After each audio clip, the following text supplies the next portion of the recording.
We continue now at the top of Daf Mem Aleph and Beis Meseches Zevachim. This is Zevachim Daf 41b. On the previous summit, the Gemara asked, why do we need two comparisons between the Seirei Avodas Kochavim and the Par Helam Davar Shel Tzibor? Wouldn't one be sufficient? And on the previous summit, the Gemara said if we only had one comparison, so then we would say that it's talking about the Hazos, that the sprinklings, the applications of the blood, those are the same by both of the Karbanos. These are both Karbanos which are inner Chatos, brought inside of the Beis HaMikdash. Avol Yoseres Ushtei Klayos, but when it comes to the sacrificial portions, the diaphragm and the two kidneys, the Ksivan begufe, those aren't written explicitly in the pasuk. So emalos, I might say no, we don't make the comparison, or the comparison doesn't extend that far. Kamash malon, and so that's why he teaches us with the second comparison that also with regards to the Osiris and the Shtei Kloyos, the halachos are the same. Those same sacrificial portions are burnt on the mizbeach. And Rashi explains, Kamash Malon de Chatasam al Shigagasam. It teaches us that's the second comparison, Chatasam al Shigagasam, to Le'inyan Ishay La Hashem, that as far as the offerings to Hashem, again the sacrificial portions, Nami Iskash, the comparison extends that far as well. And the Gemara continues at the two dots. The Gemara here is returning to the discussion on Daf Mem.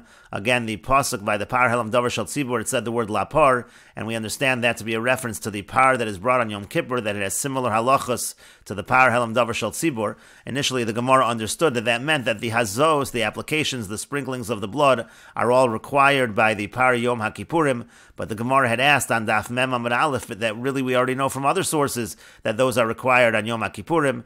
And so therefore, if Papa said that actually it's teaching us the halachas that are known as es, bidam, and tvila, those are the halachas that are really being taught with the word lapar, again said in the context of the par helam davar shel tzibor, and we're learning those halachas again from a combination of the par helam davar shel tzibor and also the par of the Kohen Gadol, and that was all discussed on Daf Mem.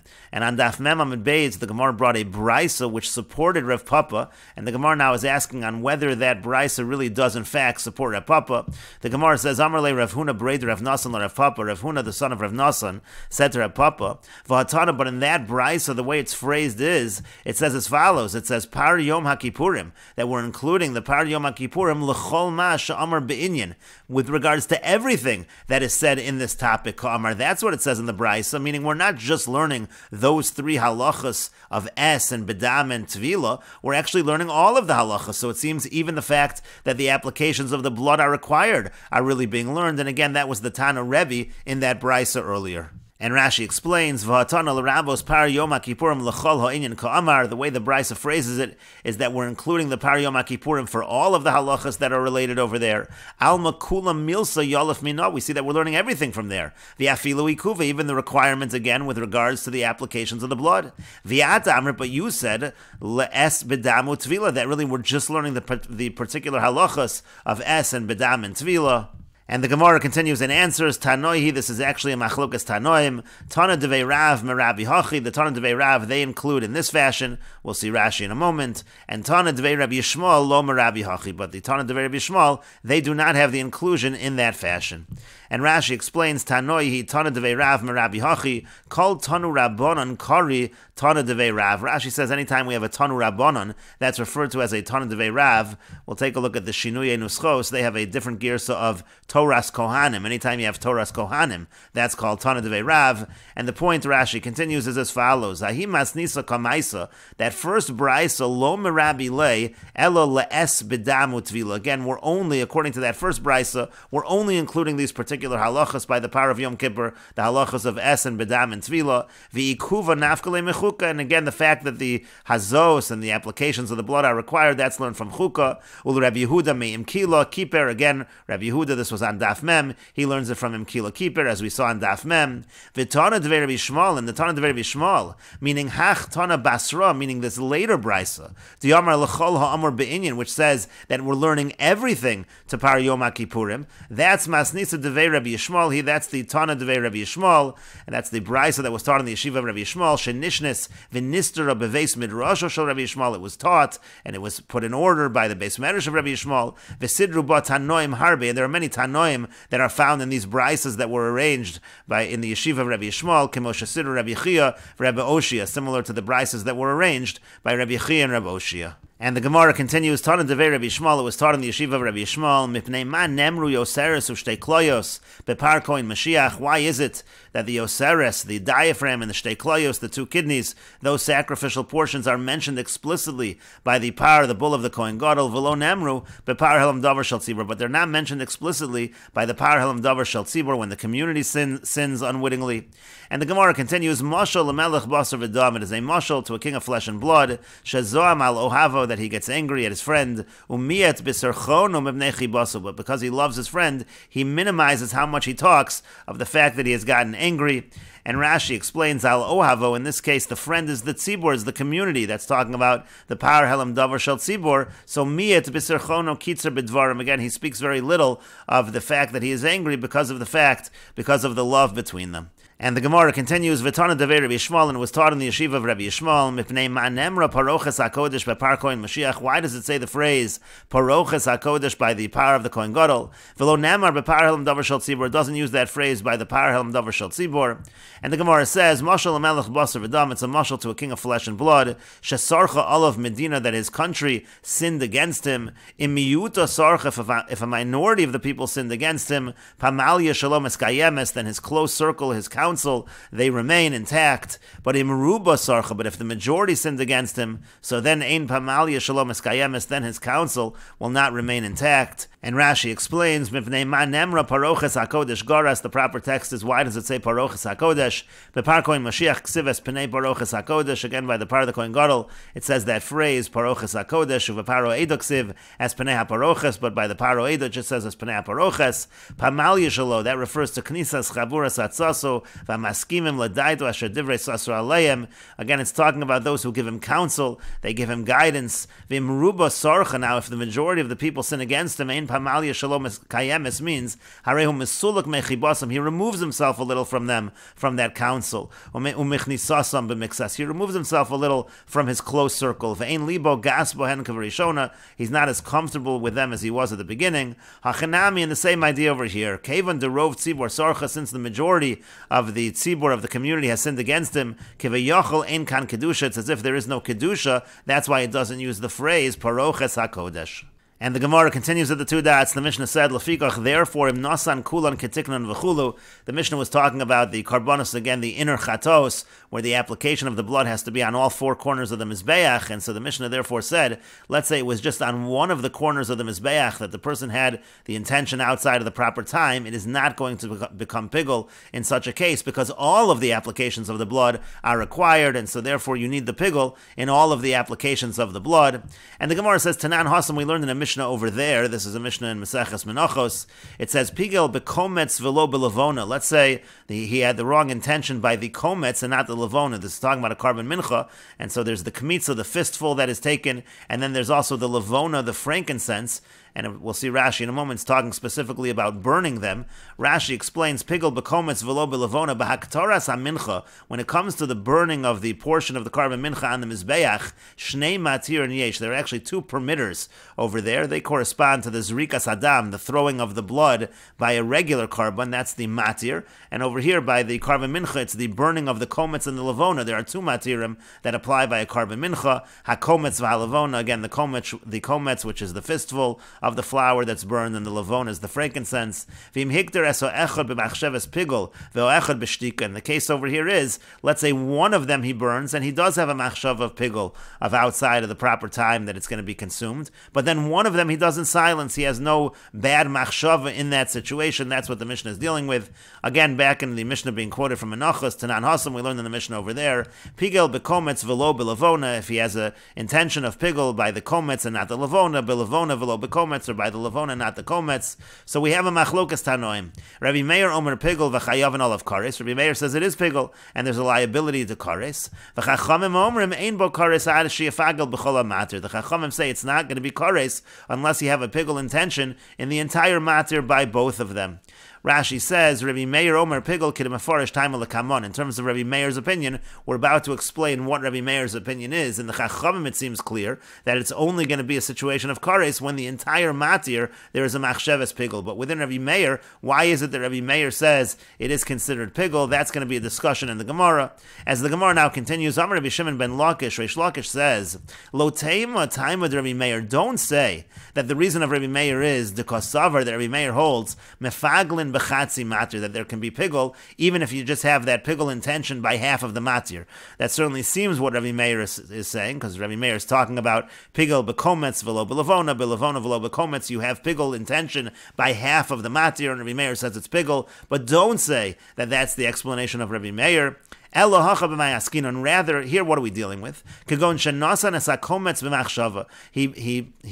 kometz forth, he burns the kometz with that intention of pigel.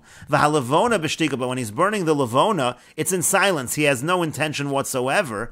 And that's the discussion. And that's where Rabbi Meir would say it's pigel, because kasav Rabbi Meir holds, whenever a person is doing something, it's just a continuation of his original intention. And so therefore Rabbi Meir is talking in a very specific case. If in the first matir he has an intention of pigel, that's pigel bekometz, and then in the second matir, let's say the levona, so it's in silence, so to speak, he has no intention, we just assume that first intention carries onward to the second matir, and it really is as if he had that pigel intention for both of the matirin. And the Gemara continues, Mimai. Now, how do we know that that's the explanation of Rabbi Meir in this Mishnah Menachos? Midiktani, from the fact that we learned in our Mishnah, we're going to prove it from this line in our Mishnah. Because what does it say in our Mishnah? It says, Lefikach, therefore, Im Nosan Kulan Ketiknan, if all of them were placed appropriately, all the applications of the blood were done appropriately, Viachas Shalo Ketiknan, and then one of them was done not appropriately, presumably with a machsheves pigel, so then pasol ve'ein bo kares, so then it's disqualified, but there is no kares. And how do we understand what the Mishnah is saying? You could understand that the Mishnah is saying it's a chatzi matir, so there's no kares. But the Gemara infers as follows: Ha'achas shalo ketikna. The Gemara understands that, let's say you would reverse the order. Let's say the first one would be shalo ketikna. The first one would be with a machsheves pigel. V'kulam ketikna, and then the subsequent applications of the blood would be done properly. So pigel, so then it would be pigel. Now who's the author of our Mishnah? Ilema Rabbanan, if you're going to say it's the Rabbanan, Ha'amri Rabbanan, ein mefaglin, b'chatzi matir. The Rabbanan clearly say there's no pigel by when it's just half of the matir. So El Rabbi Meir, rather you must say that our Mishnah is following Rabbi Meir. V'taimed Rabbi Meir mishum de mefaglin b'chatzi matir. Now if Rabbi Meir held there's always pigel by chatzi matir, so then afilu kidekatani nami, then even in the way, it wouldn't matter what order it was done, it would be pigel. And so therefore, lav mishum de kasavar, isn't it clear that it's because Rabbi Meir holds kalaos al das rishono, so that whatever's being done, you're just continuing the original intention, and that's why the order makes a difference in our Mishnah. Essentially, that's what the diuk, that's the inference we're making from the Mishnah, that the order makes a difference. If the pigel is done first, and then the subsequent matirim are done with no intention whatsoever, they're done b'shtika, they're done in silence, that's when Rabbi Meir says that there is kares and it's pigel, and we're inferring that that's what the Mishnah holds. And so that is the proof that that's how Rabbi Meir should be understood in the Mishnah and Menachos as well. And Rashi explains, the case over there, Menachos, is that the kometz, that was done b'machshava, meaning again with a pigel intention, and then the levona was burned in silence, no intention. The same would be if you reverse it. Let's say the levona is burnt first, and then there's a pigel intention, and then comes the kometz b'shtika in silence. And the reasoning of Rabbi Meir actually is the aldas rishona also, that everything's being done according to the original intention. Comes out there's pigel in the entire matir. The Rabbanan disagree. They don't have this idea of das rishona, that everything follows the first intention. You would have to have explicit pigel intention by both matirim. Rashi notes, anytime we talk about intention by kodshim, by karbonos, we are talking about verbally expressing that intention.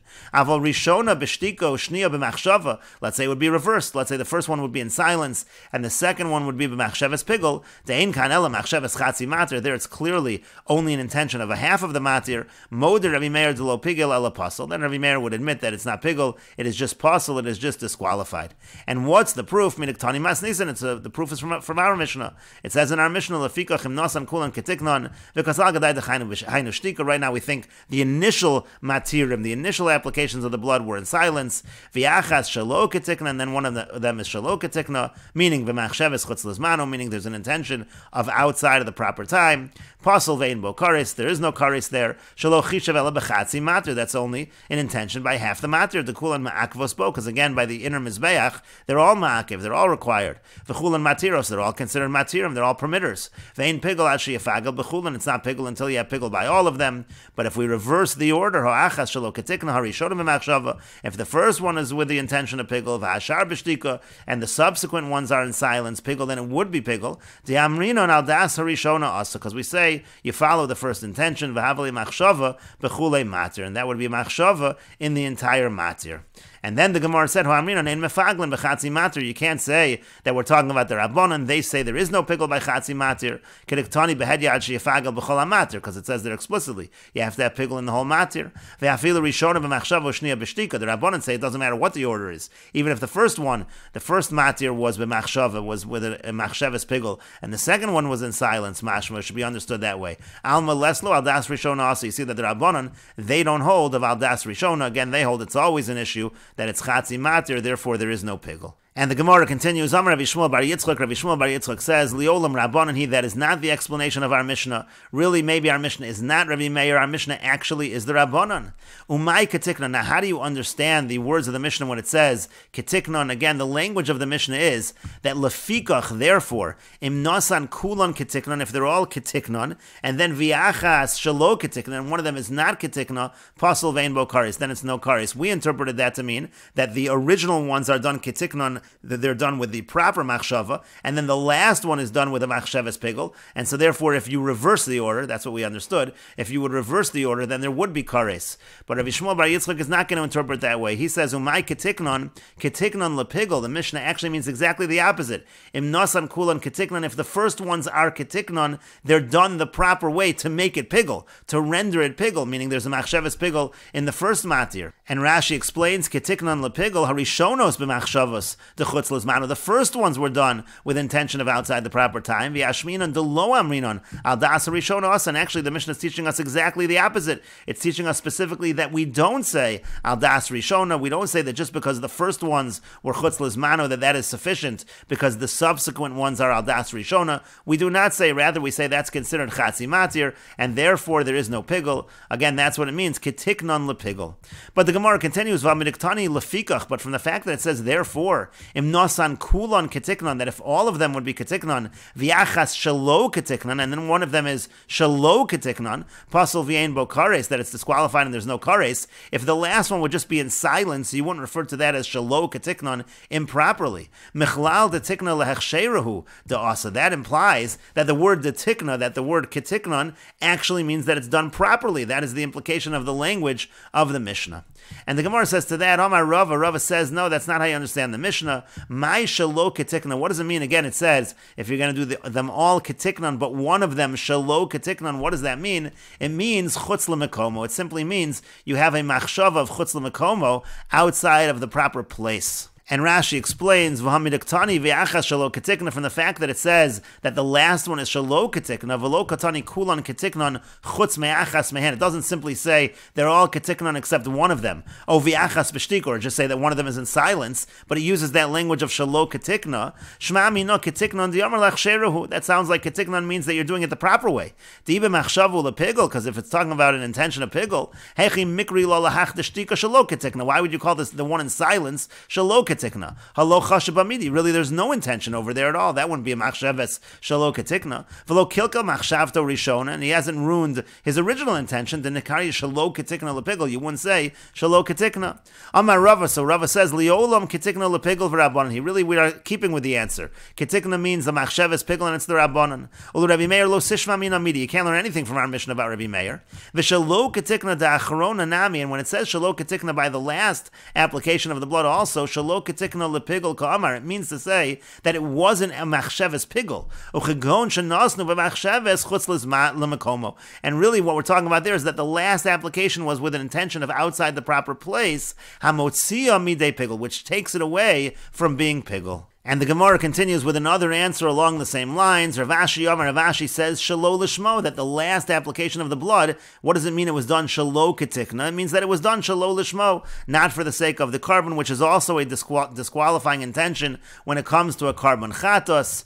And so the Gemara continues and asks on these answers, if that's true, if what the Mishnah is saying is that the first intentions are machshavas pigel, and the last one is shalo b'mekomo, or the last one is shalo lishmo, and that's why there's no kares, so mechlal dechi lo avid lo chutz l'mekomo v'shalo lishmo, wouldn't that imply that if the last one was not with an intention of outside the proper place, or let's say it was not with an intention not for the sake of the carbon, so mechayiv, so wouldn't that imply that there actually would be a chiyav of kares, and apparently that would mean that the Rabbanan hold al das rishona, that if it's done in silence, if the last matter is in silence, we just assume that it's a continuation of the first ones. It's only because the last one was chutz l'makomo or shalo lishmo that we say that there is no chiyuv. And the Gemara says to that, you should not necessarily draw that inference, because aidi detana reisha pigel v'chayav and all of kares, since it said in the beginning of the Mishnah, a case where it's pigel and there's a chiyuv kares, so tana nami seifa pasal v'yein bo kares. That's why it says at the end also, a case of disqualification where there is no kares. And Rashi explains, Rav Ashi Amar Machshava Shalo Lishmo. Rav Ashi says that we're talking about where the last matter was done with an intention of Shalo Lishmo. Nami Kori Shalo Ketikna Lepigel. That's going to be called Shalo Ketikna because that's not the proper intention to have to make something pigel. Tohachatosi, because this we are talking about a carbon chatos. Umachshava Shalo Lishmo Poselos. But as we said, a carbon chatos is unique. That a Machshava Shalo Lishmo is a disqualifying intention. Umotzia Midei Pigel. It would take it away from being pigel. Hachi Garcina. And then the proper text is Mechlal Dechi. Wouldn't that imply that if it was just done in silence, the last matir, then there would be a chiyav kares?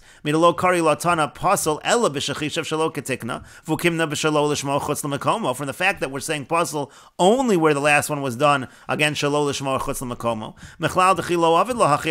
That would imply that if it was done in silence, that there would be kares. It would be considered pigel, and if you eat it, it's kares. Alma al das rishona also, that would imply that the Mishnah is holding al das rishona. Imkein lavka rabbanan matzis lukmen. If that's true, that's not what the rabbanan hold. So that would mean the Mishnah again is not like the rabbanan, but rather it is like Rabbi Meir. And the Gemara says no. Hachi garsin on aidi detana reisha pigel v'chayav and olav kares. Since in the beginning of the Mishnah it talks about a case where it is pigel and there's kares. So tana seif apostle vein bo kares. That's why the end of the Mishnah has apostle vein bo kares. Rashi says v'lo garsin on ella. We don't have the girsa here of ella because we're continuing with the same basic answer. Kolomar means to say liolam ketiknon lepigel. Really, it means ketiknon. Those first ones were done with a machshavas pigel. V'shalo ketiknon chutz l'makomo. And again, the last one was chutz l'makomo. V'hua dinami dimnosan b'shtikolo pigel. But it's not only by chutz l'makomo. Even if the last matter would be in silence, it also would not be pigel because it's a chatzi matir, and we don't say al das rishona. V'hai denokat shalo ketikna. Now, the only reason why we have a case of shalo ketikna with that machshavas chutz l'makomo or shalo lishmo, aidi detana reisha. The reason is as follows: since in the beginning of the Mishnah, bechitzonos, where we're talking about the carbon chatos, where the blood is applied in the outer mizbeach, where it's not required to apply the blood to all the corners of the mizbeach. You really only need to apply to one corner of the mizbeach, or maybe two corners of the mizbeach. So what did it say over there? It said bechitzonos. It said by the outer mizbeach nosan as a rishona chutz lizmana. If the first one was applied with a machshavas chutz lizmana, v'yas hashniya chutz l'makomo, and the second one was chutz l'makomo, so there pigel v'chayav and olav kares. There it actually is pigel, and there's a chiyav kares, and the reason why why it's pigul over there is because only that one application was required. So the fact is the second one wasn't required, so the chutz l'mekomo doesn't take anything away. V'davka nagar chutz l'mekomo lashmin ribusa. Now over there we specifically do have, we want to say it's a machshavas chutz l'mekomo, it's to teach a chiddush. To lo asya machshavas chutz l'mekomo d'shniya umafkol imidei pigul. We're trying to teach that the machshavas chutz l'mekomo of the second application of the blood doesn't undo the pigul. Mishum dehukva bepigul rishona shematana achas materis, because the first one already is enough to make pigul, because again, even one application of the blood is going to be sufficient. Umefagel bohen, it's going to be pigul. Taninami seifa bepnimios. So we have a similar language in the end of the Mishnah by the inner chatos, techiyah gavna asya machshava shniya umafkale midei pigul, that again you have that later machshava undoing the pigul. Afagav delot tzarech lemisnei. Now even though we don't need to talk about machshavas chutz l'mekomo or machshavas shelo l'shmo, d'habalav hachinami lo have a mikvah, because even without that, it would not have been pigul. And again, Rashi over here is saying that one application of blood is sufficient by an outer carbon chatos. That's in line with the opinion of Beis Hillel. And again, Beis Shammai in our Mishnah, they say that two applications of blood are needed by an outer carbon chatos. And the Gemara continues at the two dots. Meisvei, we have a question on Reish Lakish's understanding of Rabbi Meir. Again, Rabbi Meir in Meseches Menachos. We have a question on that from the following brisa.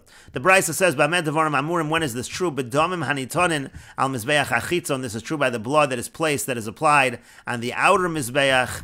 Rashi explains, "B'amed devarim amurim b'tosefta de Zevachim." This is in the Tosefta of Zevachim. "B'amed devarim amurim d'v'matona achas pigel." The brisa means, when do we say that even with one application of blood, we say that creates pigel if you have a wrong intention? That's b'domim hachitzonim. That's by the blood of the outer carbon chatos. Shematana achas materis umefagelos b'hem. That again, one application of the blood is matir, is a permitter, and therefore you can create pigel with that. And we will continue with this discussion in the next video on Daf Membeis Amud Aleph.